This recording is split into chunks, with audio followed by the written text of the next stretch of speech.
मागच्या समासामध्ये कीर्तन कसे असावे असं सांगितलं. आताच्या समासामध्ये कीर्तनकार कसा असावा, जो हरिकथा सांगणारा आहे तो दिसायला कसा असावा नाही, तर त्याला त्या कथेचं ज्ञान आणि ती कथा लोकांपर्यंत पोचवण्याचं ज्ञान आणि त्या कथेचं सार बरोबर निवडून ते लोकांना सांगण्याचं ज्ञान आणि मग त्याची भाषा आणि त्याचे लोकांशी संबंध आणि स्थलकालाचा विचार फार महत्त्वाचा आहे. समोर श्रोते कोण बसले, कुठल्या दर्जाचे आहेत, हा विचार असायला पाहिजे आणि त्या परीने ते हरिकथा करायला पाहिजे, कीर्तन करायला पाहिजे. हरिकथा हा शब्द म्हटल्यानंतर लोकांना एक हरी म्हटल्यानंतर एकतर श्रीकृष्ण आठवतो, नाहीतर मग श्रीकृष्णाचं रूप म्हणून विठ्ठल म्हणून हरी म्हणतात. इथे जे हरी म्हणून शब्द जो आहे तो सर्व परमात्म्याशी आहे, सर्व देवांविषयी आहे. मुख्य म्हणजे देवाच्या आधी परमात्मा. देव म्हणजे देहधारी आणि परमात्मा निर्गुण निराकार. या आकारामध्ये आले देव म्हणून आपण पुजले, पण तीच मूळ स्वरूप त्यांचं जी निर्गुण निराकार आहे त्या देहामध्ये प्रकट होऊन आपल्याला ज्ञानबोध केला की अजून करतायत संत ज्ञानी पुरुष वगैरे अशा दृष्टीने. तर त्यांच्या सर्वांच्या आधी जो परमात्मा आहे त्याला हरी असं म्हटलेलं आहे. हरी म्हणण्याचा उद्देश हाच. श्रीकृष्णाला परिपूर्ण परब्रह्म स्वरूप म्हणतात म्हणून त्याला हरी म्हणतात. विठ्ठल त्याचे स्वरूप म्हणून त्याला हरी म्हणतात. हरी म्हणण्याचा उद्देश तो परमात्मा नाही, हरिकथा त्याची कथा सांगायची. आता निर्गुण निराकारविषयी बोलायला गेलं तर तिथे शब्द नाही. वेद, श्रुती, स्मृती, उपनिषद, सगळे ग्रंथ, शास्त्रे नीती नीती असं म्हणाले. म्हणजे असे नाही, असे नाही, असे नाही, असे आहे सांगता आलं. कारण का आकार नाही, रंग नाही, रूप नाही, ते असं आहे म्हणून कसं सांगणार. म्हणून असं म्हणता येईल अशासारखे नाही, ह्याच्यासारखे नाही, आकाशासारखे नाही असं म्हणता येईल. म्हणून असे नाही, असे नाही म्हणून ते स्वस्त बसते. असे म्हणतात की शेषाने मौन धारण केले. शेष वर्णन करायला गेला पण त्याला शेवटी शब्द मिळाले नाही, त्याची जी पाटली असं म्हणतात आणि त्याने ते वर्णन करायचं थांबवलं. सर्व ग्रंथांनी शास्त्रांनी मौन धारण केले. जे ज्ञानीपुरुष फक्त त्यांच्याविषयी बोलू शकतात तो त्यांचा स्वानुभव असतो, आत्मानुभव असतो. ते त्या स्वरूपापर्यंत पोचलेले असतात म्हणून ते सांगू शकतात. आता आकाररूप देव ज्यांना आपण मूर्तीच्या रूपाने, प्रतिमेच्या रूपाने पूजतो आहोत, ते आले आणि गेले. ते आता काही सांगायला राहिले नाही. ते बोलून तुम्हाला काही सांगत नाही. त्यांची कीर्तीच आणि त्यांचे गुणगान आणि त्यांचे कार्य तेच आपण ऐकू शकतो, वाचू शकतो. पण त्याच्यातून सुद्धा काय प्राप्त होणार आहे, तर आपण त्यांच्यापर्यंत पोचणार आहोत. त्यांना आपल्याविषयी प्रेम निर्माण होणार आणि त्यांचं आणि आपला ऐक्य साधणार आहे. हरिकथेचा उद्देश हा आहे. हरिकथा करणारी व्यक्ती ही स्वतः आत्मप्रचितीची असायला पाहिजे, ज्ञानी असायला पाहिजे. नाही तर नुसती कथा सांगून काय होणार. कथा या रूपकात्मक आहे, पण मूळ जे निर्गुण निराकार आहे त्याच्यापर्यंत ती कथा पोचवता आली पाहिजे. सगुणातून निर्गुणाकडे पोचवायची तयारी पाहिजे, तो अभ्यास असला पाहिजे. आणि मग त्याच्यासाठी योग्य शब्द, योग्य भाषा येण्यासाठी साधना खूप पाहिजे, अभ्यास खूप पाहिजे. तो त्या कीर्तन जो हरिकथा करणारा व्यक्ती आहे त्याचा ती साधन अभ्यास झालेला असला पाहिजे. तेव्हाच ती हरिकथा बोधप्रद होईल, समाजाचं कल्याणकारी ठरेल, लोकांचं आणि परमात्म्याचं, भगवंताचं ऐक्य साधून देईल. म्हणून त्या हरिकथेला फार महत्त्व आहे. हरिकथा श्रवण करणे हा एक सुद्धा सत्संगाचा भाग आहे. परमार्थाचाच भाग आहे. म्हणून परमार्थ तो त्याच्यातून सांगणारा पाहिजे, तर तो परमार्थ साधणार आहे. परमार्थ एकच आहे जगामध्ये, की एकच एक देव, एकच एक परमात्मा, तो निर्गुण निराकार, तो सर्वांमध्ये वावरतो आहे. ते ज्याला त्याची पूर्ण शक्ती मिळाली, त्याचे पूर्ण ज्ञान मिळाले, तो परत देव झाला, ईश्वर झाला. ज्याला त्याची पूर्ण मिळाली नाही आहे आणि जो अज्ञानामध्ये जीव बनून भडकटला आहे, तो त्याच्यापासून दूर झाला.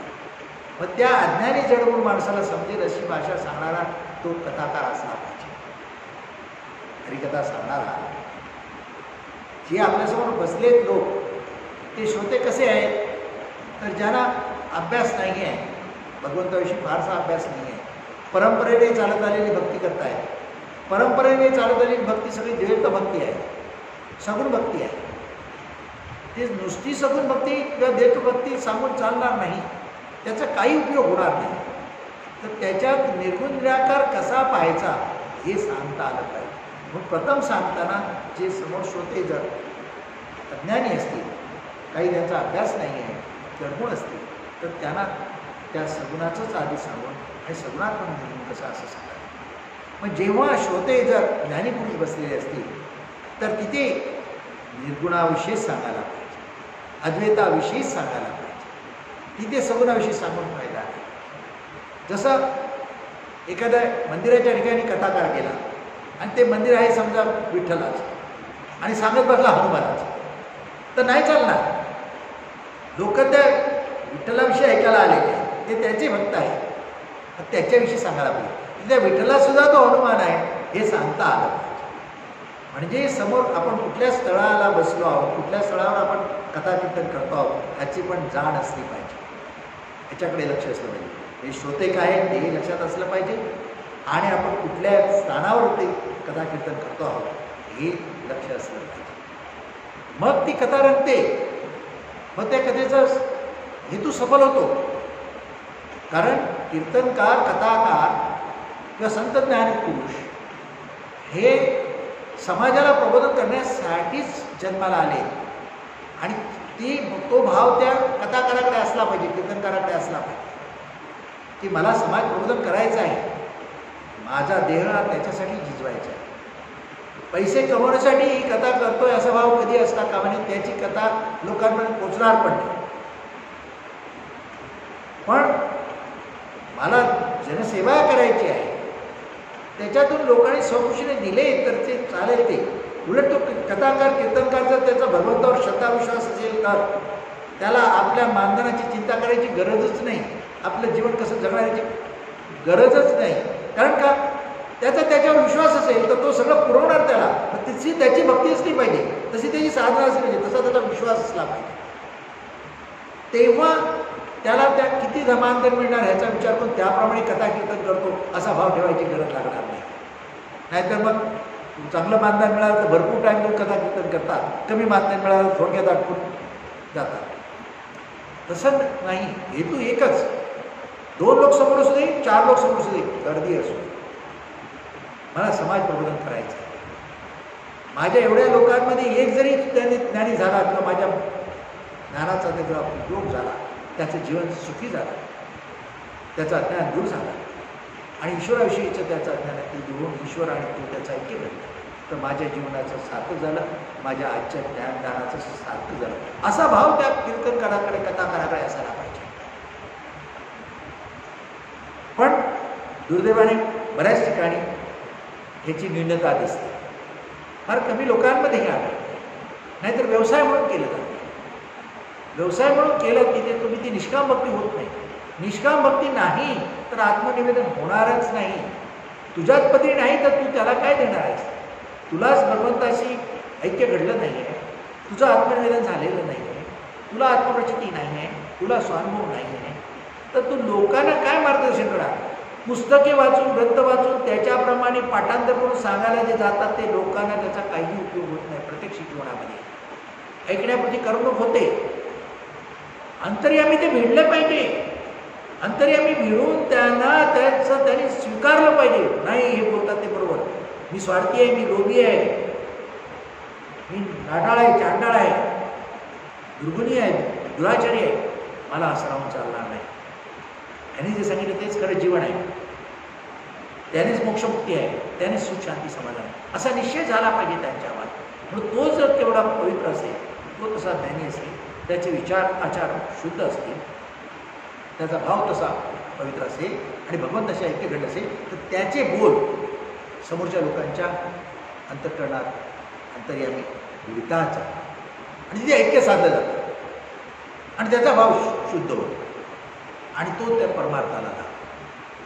म्हणून कथा कीर्तनकार जे आहे त्यांनी हे लक्षात ठेवून त्याप्रमाणे समाजकार्य करायला पाहिजे, तरच त्याचा उपयोग आहे. देवाच्या नावावर पैसे कमवणे खरं नव्हे. लोक बर्बाद झाले. कित्येक लोक आहेत, मी अमुक एक असं म्हणत नाही, जे देवाचे कार्य करणं त्यांच्याच हातात आहे.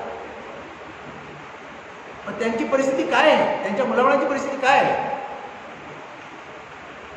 काही लोकांनी देवकार्य सोडलं आणि दुसरे धंदे व्यवसाय चालू केले. का पोट भरत नाही?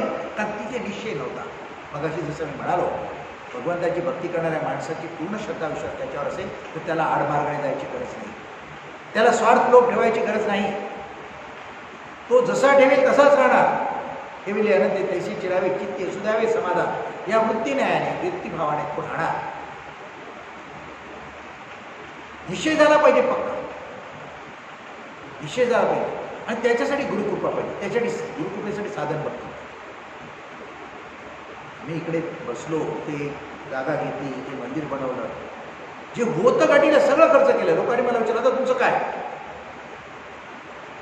मी त्याचं भजन करतोय, भक्ती करतोय, माझी काळजी त्याला आहे. ज्या दिवशी काय नाही मिळणार त्या दिवशी मांडी घालून बसणार, उठणारच नाही, संपलं. काय ज्याला चिंता आहे उद्याची त्याला हवं आहे, ज्याला उद्याची चिंता नाही त्याला काय नको आहे. ज्याला हवा आहे तो दुःखीच आहे, ज्याला नको आहे तो सुखी आहे. काही नको मजला मी मागतच आहे तुझा, तो तू काय म्हणाला? ती खरी भक्ती, ते खरं ज्ञान. त्याच्या शब्दामध्ये ताकद असते, त्याच्या शब्दाचा उपयोग होतो जनमानसावर आणि समाज प्रबोधन होतं आणि लोकांना भक्तीचं महत्त्व कळतं. म्हणून भक्तीचे कार्य करणारे जे लोक आहेत ते कधी स्वार्थाने, लोभाने, मोहाने बरबटलेले नसावे. ते शुद्धच पाहिजे, पवित्रच पाहिजे. भक्तांकडून किंवा आपल्याकडे येणारे जे साधक आहेत त्यांच्याकडून काही अपेक्षा न ठेवता त्यांना ज्ञान देणे. म्हणजे कुठल्या प्रकारचं कार्य करतोय? कीर्तनातून करतोय, कथा निरूपण सांगून करतोय, किंवा भजन भक्ती गातोय आणि करतोय, तो निश्चय असला. काही कीर्तनकार नाचतात किंवा काही लोक भक्तीमध्ये सुद्धा अभंग गाणी गातात, नाचतात. ते नाचण्यात दंग होतात. कशासाठी नाचतोय विसरतात. हे नाचले नाही, हे त्याच्यापर्यंत पोचले नाही, तर त्याच्या भक्तिरसामध्ये दंग होऊन नाचतोय. तो विसरला मी कोण आहे, तो माझा फोटो काढा म्हणत नाही, तो विसरला मी कोण आहे आणि तो नाचतोय. हे नाचणं घडलंच पाहिजे. हे नाचणं ज्याचं घडलंय तो त्याच्यापर्यंत पोचलाय आणि तो त्याच्यावर कृपा त्याची होणार. असा भाव भक्ती झाला पाहिजे. म्हणजे भजन भक्तीच्या वेळी जे अभंग म्हणतो आपण, काय म्हणतो, कीर्तन करतो, त्यावेळी आपोआपच नाचणं घडलं पाहिजे सहज. पण नाचताना वाजवतोय कसा, ठेका कसा धरलाय, मग मला त्याप्रमाणे नाचायचं असा भाव ज्याचा झाला तो बसला, तो त्याचा झाला आणि नाचतोय. मी नाचतोय असं त्याला भान नाही, त्याचं त्या वाजवण्याकडे लक्ष नाही, पण माझा फोटो काढतोय इकडे लक्ष नाही. त्याचीच ऐक्य घडलं. ती भक्ती तशी पाहिजे. हे गाणं आणि नाचणं आणि वाजवणं आणि काही निरूपण करणं, कथा करणं, हे सर्व काही त्याचं बनून केलं पाहिजे. आपलं वेगळं अस्तित्व ठेवून जो करतोय तो भगवंताचा कधीच होत नाही. जो आपलं सर्व अस्तित्व विसरून त्याचा झाला आहे, त्याचं प्रपंच तो चालवतो. तो लोकांमध्ये श्रीमंत दिसणार नाही, त्याच्याकडे खूप वैभव दिसणार नाही, पण तो उपाशी कधीच राहणार. त्याला लोकांसमोर हात असा पसरावा लागणार नाही. दिखावाचं वैभव हे सगळं नाशिवंत आहे. आज तुझा उद्या कोणाचं तरी आहे, त्याचं काही खरं नाही आहे आणि ते सुद्धा नाश पावणार आहे. जेवढ्या आकार रूपाला आलेला आहे ते सगळं नाश पावणार आहे. देवाधिकाने सुद्धा देह सोडायला लागला म्हणून मूर्त्या करायला लागल्या. म्हणजे आकार रूपाला आले ते गेले, पण त्या आकार रूपामध्ये जे चैतन्य ज्ञान म्हणून जाणीव म्हणून वावरते तो ईश्वर देव आहे आणि तो माझ्यात आहे. त्याच्याशी मला ऐक्य साधायचं आहे. मला या देहाशी ऐक्य साधायचं नाही आहे. मी दिसतो कसा, माझे केस नीट आहेत, माझा चेहरा बरोबर आहे, दाढी बरोबर केली आहे की नाही, माझ्या कपड्याने इस्त्री आहे का, असं बघतो आहे, तो देवाचा कधी होत नाही. थोडं समाजात काही ठिकाणी जावं लागतं, ठाकठीक राहावं लागतं, एवढा हेतू असावा, पण त्याच्यासाठी अति आग्रह नसावा. असंच पाहिजे तसंच पाहिजे म्हणायची काही गरज नाही. जगात पिशाच अंतरिशाना सदा ब्रह्मी जाणा निमग्न तो, हा वृत्तीभाव ज्ञानी पुरुषाचा असतो. काय मिळेल ते खातो, जसं मिळेल ते वापरतो आणि आहे त्या प्रसिद्ध राहतो आणि त्याची चिंता तो आहे परमात्मा. हे निश्चय ज्याला कळला आहे असा माणूस कथा कीर्तन करतो आहे तर त्याचे जे बोध लोकांकडे पोचतो आणि त्याचा उपयोग होतो. म्हणून रामदास स्वामींना जो समास लिहायचा आहे त्याचं कारण सुद्धा हेच आहे. भक्तीच्या नावावर कित्येक लोक आपली पोटं भरतायत, संपत्ती कमवत आहेत, म्हणजे देवाला पण सोडत नाही, तिथे पण फसवत आहेत. त्या कलियुगामध्ये फार हा गोंधळ चाललेला आहे. आणि रामदास स्वामी जेव्हा दासबोध लिहिला तेव्हाची परिस्थिती आणखीन वाईट होती. तेव्हा राज्यकारभार सुद्धा शिवाजी महाराजांनी हातात घेतला म्हणून सुधारला. त्या आधीची परिस्थिती अगदी खराब होता. समाज बिघडलेला होता, लोकांमध्ये ज्ञान नव्हतं, अज्ञानी होते आणि ज्ञानबोध करणारे सडती लबाड झाले होते. काही शिस्त नव्हती. अशा काळात हा दासबोध त्यांनी लिहिलेला आहे. त्या काळाबरोबर काही गोष्टींवर त्यांनी काही विषयावर टीका पण केलेल्या आहेत. आता त्या विषयामध्ये आणखीन काही आहेत ते खूप खराब झालेले आहेत, काही खूप आहेत, काही आहेत ते नष्ट झालेले आहेत. आणि म्हणून ते शेवटी म्हणतात मला रावलं नाही म्हणून हे लिहिलं, क्षमा करा मला. काही लोकांची त्यांना त्यामध्ये निंदा करावी लागली म्हणून ते म्हणतात की चुकीचे लोक कसे होते, राज्यकर्ते चुकीचे होते किंवा समाजकारण करणारे लोक कसे चुकीचे होते, समाजाला अध्ययन करणारे चुकीचे कसे होते, असं सविस्तर सुद्धा रामदास स्वामी दासबोधामध्ये लिहून ठेवलं आहे. मग त्यात काही समाजावर सुद्धा त्यांनी लिहिलं. मग लोकांना वाईट वाटतं माझ्या आणखी एक समाजाविषयी लिहिलं आहे, तर त्या समाजाविषयी विसर केलं आहे, मग दासबोध काय बरा नाही असंही लोक म्हणणार आहे. पण त्यांनी सत्य परिस्थिती लिहिण्याचा प्रयत्न केलेला आहे.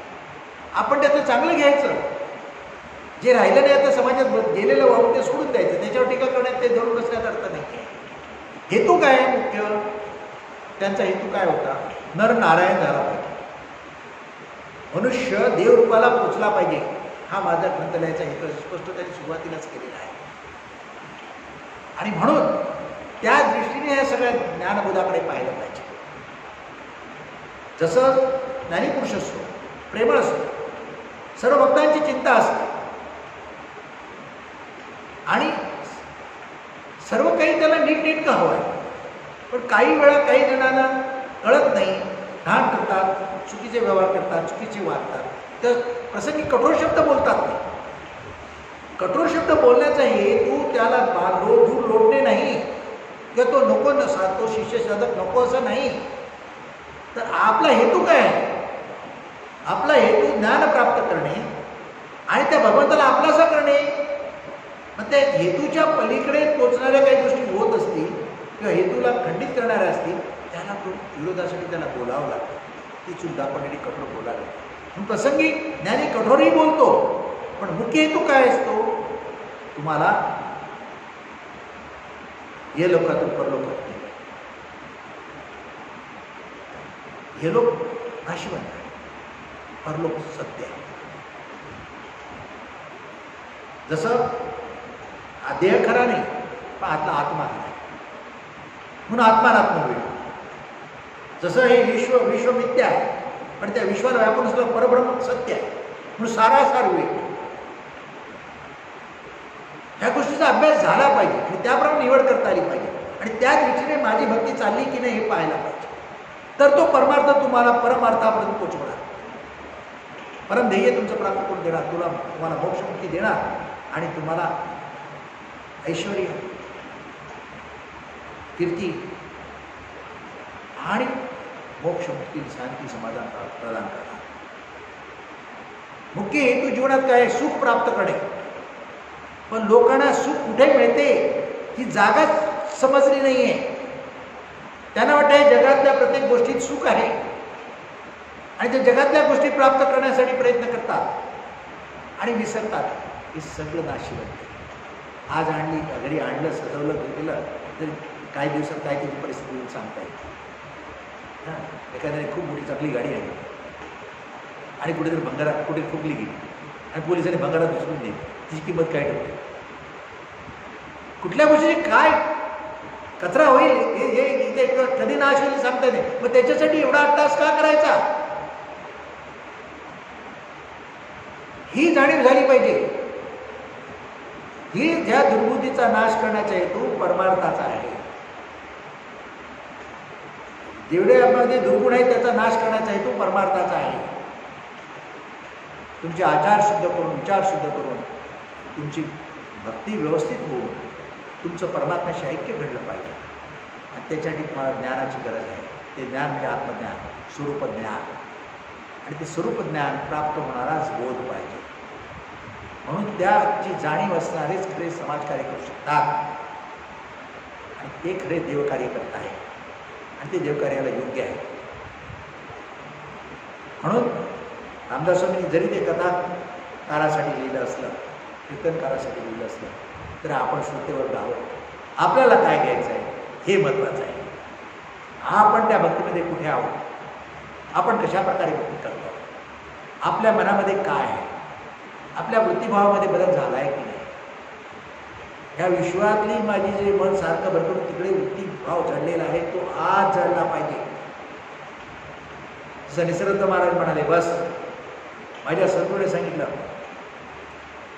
तूच देव आहेस, तूच परमात्मा आहेस, तूच आत्मा आहेस आणि त्याचे स्वरूप तुझ्या आत असणारे चैतन्य जाणीव, तुझ्या आत असणारे चैतन्य स्वरूप जाणीव,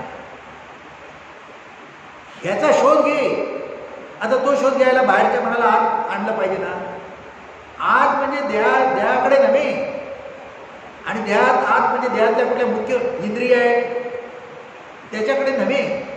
तर ते चैतन्य कशा प्रकारे वावरते माझ्या देहामध्ये, कार्य कसे करते आहे आणि त्याचं स्वरूप काय.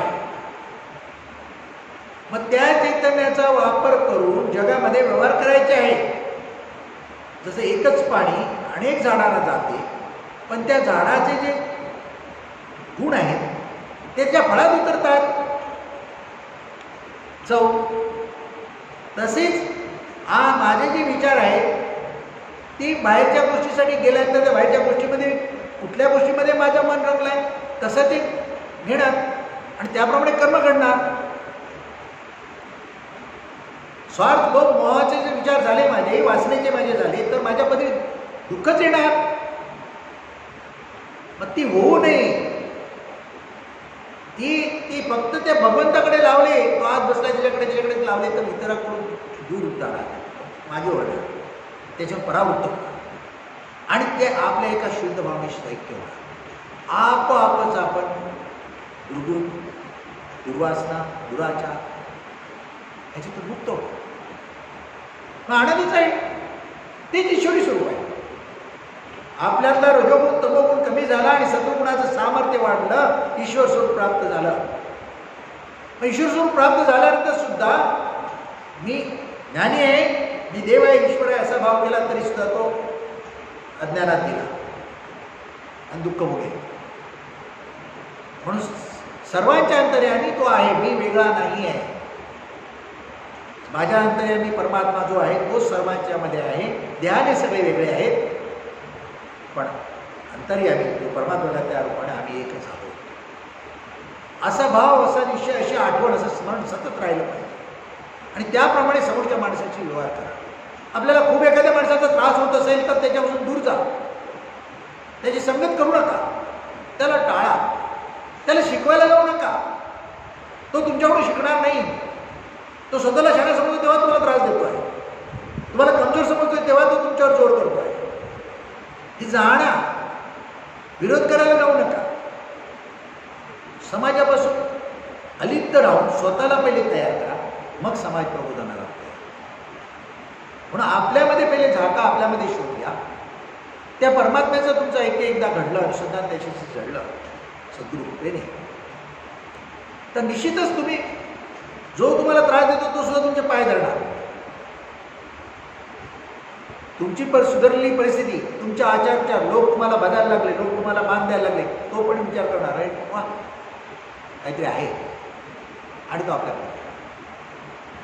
म्हणून एक जगामध्ये आपलं अस्तित्व टिकवण्यासाठी जो मार्ग आहे कायमस्वरूपी मान सन्मान, तो भक्ती मार्गच आहे. आणि ती भक्ती अध्यात्म भक्ती. सुरुवातीला मायेच्या वेळेस सगळं करायचं आहे, हे सगळं विषयाची माया आहे, याचाच वापर करूनच पुढे जायचं आहे. देहाचाच वापर करून, मनाचाच वापर करून परमात्म्याला जाणायचं आहे, भजन भक्ती करायची आहे. पण देहा मनाच्या त्या नादाला लागायचं नाही आहे. हा विवेक आहे, सारासार विवेक. म्हणून सद्गुरू पाहिजे, ज्ञानबोध पाहिजे, प्रपंचही चांगला होतो, परमार्थही चांगला होतो. भक्ती करताना ज्ञानदृष्टीने भक्ती करायला पाहिजे. परंपरागत जे चाललेलं आहे, चालत आलेलं आहे, ते जर आपल्याला त्या मृदू स्वरूपामध्ये पोचवणार नसेल तर ते करण्यात काही अर्थ नाही, ते सोडायला काही पाप घडत नाही. म्हणून सन्मार्गाने भक्ती झाली पाहिजे. बाकी मार्ग जे आहेत ते कोणाला सुचले, आपल्या स्वतःच्या लोकांनी निर्माण केले, ते तुम्ही जर त्या मार्गाने जायला लागले तर तुमच्या हाती काय लागणार नाही, तुमची फसगत योजना होणार आणि तुमचं दुःख कधीच संपणार नाही. म्हणून जे आत्मप्रती जे संत आहेत, ज्ञानीपुरुष आहेत, त्यांचे बोध, त्यांची कथा, त्यांचं कीर्तन, त्यांचा सत्संग केला पाहिजे, त्यांच्याशी परमार्थ केला. मग आपण जीवरूपाने अज्ञानात वावरतो, वासनेत अडकलो, स्वार्थात अडकलो, ते आपोआपच अज्ञान आपले दूर होणार आणि आपल्याला आपलं शिवरूप, मूळ स्वरूप जे आपल्यामध्ये आत्मा चैतन्य वावरतो आहे ते आपल्याला प्राप्त होणार, आपल्याला त्याची प्रचिती येणार. मग तुम्हाला त्या ईश्वराची सर्व ताकद, त्याचा ऐश्वर्य सगळं काही तुम्हाला प्राप्त होणार. मग तुम्हाला कुठल्या गोष्टी साठवणूक करायची गरज नाही. तुमची इच्छा झाली तुम्हाला प्राप्त. तुम्हाला गरज आहे त्याप्रमाणे तुमची सोय होईल. तुम्ही फक्त भजन भक्ती सोडायची नाही, त्याचं स्मरण सोडायचं नाही, त्याचं स्मरण अखंड असलं पाहिजे, त्याला काही कमी करत नाही. हाच भक्तीमध्ये मुख्य संदेश द्यायचा असतो. जे ज्ञान दान करतात त्यांना, ज्याने जाणलं ते करतायत, ज्याने जाणलं नाही ते लोकांना त्यांच्या मूर्खतेचा फायदा घेत आहेत आणि आपलं कुंबड्या भरायचा प्रयत्न करत आहेत. ते शेवटी दुःखीच होतात. त्यांना कधी सुखशांती स्वतःला मिळणार नाही, मोक्षमुक्ती मिळणार.